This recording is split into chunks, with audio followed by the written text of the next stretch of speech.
আমি কোনো পাত্রপক্ষের সামনে এই সময় সং সেজে দাঁড়াতে পারবো না।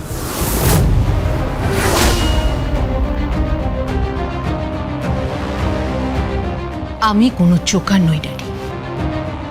বাবার কথাটা একটু বোঝার চেষ্টা করো নন্দিনী, প্লিজ প্লিজ বোঝো তুমি। আগে আমার পেশা, আজকে আমি আগে কোর্টে অ্যাপিয়ার করি, তারপরে বাড়িতে এসে সব নিয়ে আলোচনায় বসবো। কিন্তু ওনারা তো আজ বিকেলেই আসছেন। তার আগে কোর্টে প্রসিডিং হয়ে যাবে, তারপর আমি বাড়ি চলে আসবো। এসে সেজে গুজে সঙ্গের মতো দাঁড়িয়ে সং সাজার কথা হচ্ছে না। তুমি কেন বুঝতে পারছো না? তোমার আশীর্বাদ হবে। ড্যাডি, ড্যাডি প্লিজ, আমি তোমাকে রিকোয়েস্ট করছি, আমি রিকোয়েস্ট করছি, এসব থাক, থাক এসব। কিচ্ছু থাকবে না।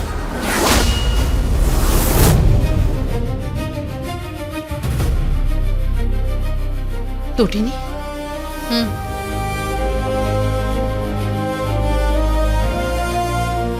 কিচ্ছু থাকবে না। আজ তোর আশীর্বাদ হবে দিদি, তারপর তোকে বিয়ের পিঁড়িতেও বসতে হবে, তোকে সংসারও করতে হবে। দিদি, এভাবে একা বাঁচা যায় না।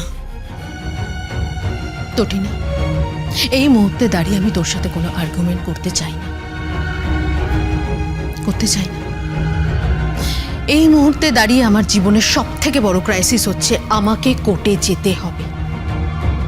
সেখানে শিবপ্রসাদ আছে, আর আমি যদি আজকে ওদের পানিশমেন্ট না দিতে পেরেছি, তাহলে আমি হেরে যাব। আমি নিজের কাছে হেরে যাব, সমাজের কাছে হেরে যাব। শিবপ্রসাদ, আমি ওকেও হারিয়ে দেব। এটা তো হতে পারে না তটিনী, এটা হতে পারে না।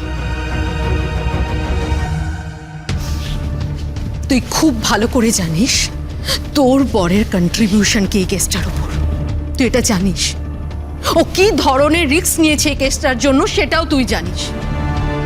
আর তারপরেও যদি এই ক্রিমিনালগুলো রেহাই পেয়ে যায়, তাহলে এর থেকে বড় লজ্জার তো আর কিছু হতে পারে না। দিদি, আমি আমার বরের সাথে কথা বলে নিয়েছি। কি কথা বলে নিয়েছিস? ও পুরোটা ওই পুরো ব্যাপারটা বুঝতে পেরেছে। আর জানিস দিদি, আজ যদি আয়ুষী কাস্টাডিতে যায় আর সন্ধেবেলা যখন পাত্রপক্ষ তোকে দেখতে আসবে, এই পুরো ব্যাপারটা না খুব একটা সুখকর হবে না, এটা আমার মনে হয়। তার থেকে বরং তুই চল, আমি তোকে সাজিয়ে গুজিয়ে দিই। চল। আমি কোর্টে যাব। তুমি কোর্টে যাবে না। তুই কেন বুঝতে পারছিস না নন্দিনী? তুই কেন এরকম গোয়ার্তমি করছিস? যাও নন্দিনী, ঘরে যাও, ঘরে গিয়ে চেঞ্জ করে একটু বিশ্রাম করো, তারপর দেখো তটিনী তোমায় খুব সুন্দর করে সাজিয়ে দেবে। তটিনী, এসব কি হচ্ছে? হ্যাঁ, তোর বরের কি হবে? ও কেসটার কিনারায় পৌঁছে গেছে তটিনী। এখান থেকে ফিরে আসার মানে বুঝতে পারছিস তুই? ও একজন কর্তব্যপরায়ণ অফিসার, একজন সৎ মানুষ। ও একা লড়েছে এই কেসটাকে নিয়েও, একা লড়াই করেছে তটিনী। 3-3টে গুলি হজম করেছে, মৃত্যুর মুখ থেকেও ফিরে এসেছে। আর তারপরেও ওর কর্তব্যও করবে।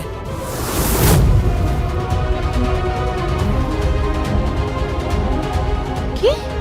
হ্যাঁ, আমি ওর সঙ্গে কথা বলেছি, ও কর্তব্য করবে। কর্তব্য করবে মানে? মানে বুঝবার তোমার কোনো দরকার নেই। ও আমার জামাই, তটিনী আমার মেয়ে, ওকে সবটা বুঝিয়ে দিয়েছে। তুমি আর এই নিয়ে কোনো টেনশন করবে না। তার মানে তুমি বলতে চাইছো কতগুলো ক্রিমিনাল খোলা আকাশের নিচে ঘুরে বেড়াবে, আর আমি সেজে গুজে গয়নাগাটি পরে ওই লোকগুলোর সামনে বসবো, আর ওরা আমাকে আশীর্বাদ করবে। উলুধ্বনি হবে, শঙ্খধ্বনি হবে, আর ওই ক্রিমিনালগুলো রেহাই পেয়ে যাবে, আর তারা সেলিব্রেট করবে, মদের ফোয়ারা ছুটবে। পারবো? আমি এটা করতে পারবো না।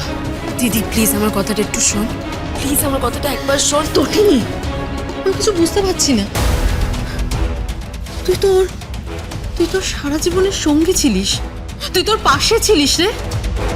এখন ওর পাশে আছি দিদি, আর সব সময় থাকবে। সব ঠিক হয়ে যাবে দিদি, তুই একদম চিন্তা করিস না। শুধু একটা রিকোয়েস্ট করছি, আজকে প্লিজ যাস না, প্লিজ। মানে মানে আমি আমি কোর্টে অ্যাপিয়ার করব না? আমি করব না কোর্টে অ্যাপিয়ার?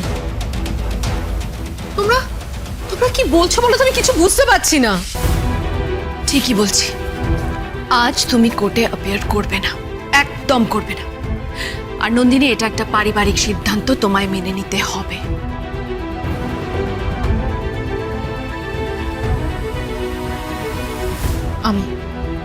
আমি শিবপ্রসাদের সাথে একবার কথা বলতে চাই।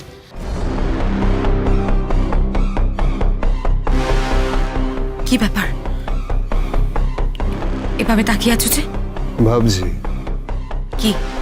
যে ঘটনাগুলো ঘটছে সেগুলো সেগুলো কি স্বতঃস্ফূর্তভাবে ঘটছে, নাকি নাকি কেউ ঘটাচ্ছে? মানে কোন ঘটনা ঘটার কথা বলছো? আমাকে এখানে এভাবে বসিয়ে রেখে সারা রাত মানসিক চাপ দিয়ে কি বলতে চাইছো তুমি? মানসিক চাপ তো এখনো কিছু শুরুই হয়নি। কোর্টে অ্যাপিয়ার করো, তারপরে বুঝতে পারবে চাপ কাকে বলে। ক্রাইম করলে কেমন লাগে বুঝতে পারবে। একটা মস্ত ক্রাইম করে ফেলেছে আয়ুষী, হয়তো ভালোবেসে, কিন্তু ক্রাইম তো করেছো।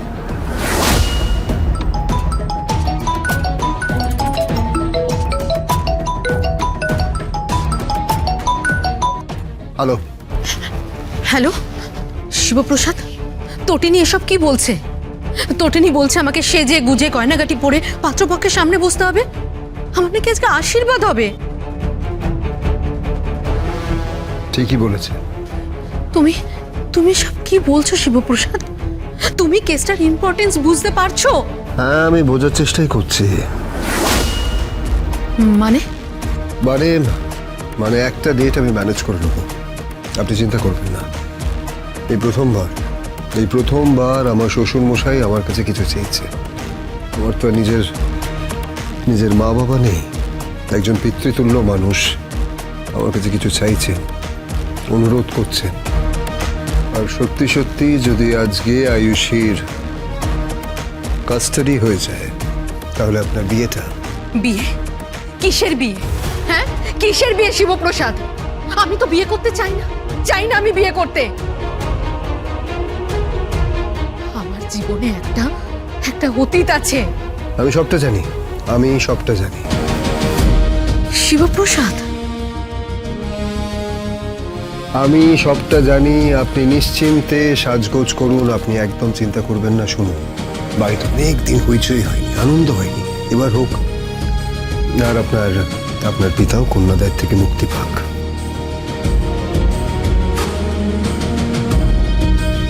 কিন্তু শিবপ্রসাদ, কিচ্ছু না, আপনাকে এত ভাবতে হবে না। আপনি একটা কাজ করুন তো, আপনি টুটিনিকে ফোনটা দিন একটু।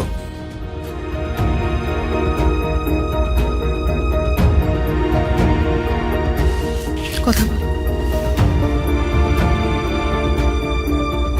হ্যালো, শোনো, তুমি ওনাকে এমনভাবে সাজিয়ে দাও যাতে সব সুসম্পন্ন হয়। নিজের হাতে সাজিয়ে দেবে। সাজিয়ে তো আমি দেব, কিন্তু তোমাকে অনেক ধন্যবাদ। আমার পুরো পরিবার তোমার কাছে কৃতজ্ঞ। আমি জানি তুমি চাইলে এটা নাই করতে পারতে। তুমি চাইলে আজ পর্যন্ত তোমাকে যতটা অপমান করা হয়েছে, তোমাকে যত ছোট করা হয়েছে, যত লাঞ্ছনা তোমাকে সহ্য করতে হয়েছে, তুমি চাইলে এটা নাই করতে পারতে। তুমি শোধ নিতে পারতে, কিন্তু তুমি তা করোনি। আর এটা করে তুমি আমার কাছে না অনেক বড় হয়ে গেলে, জানো। পরশুরাম।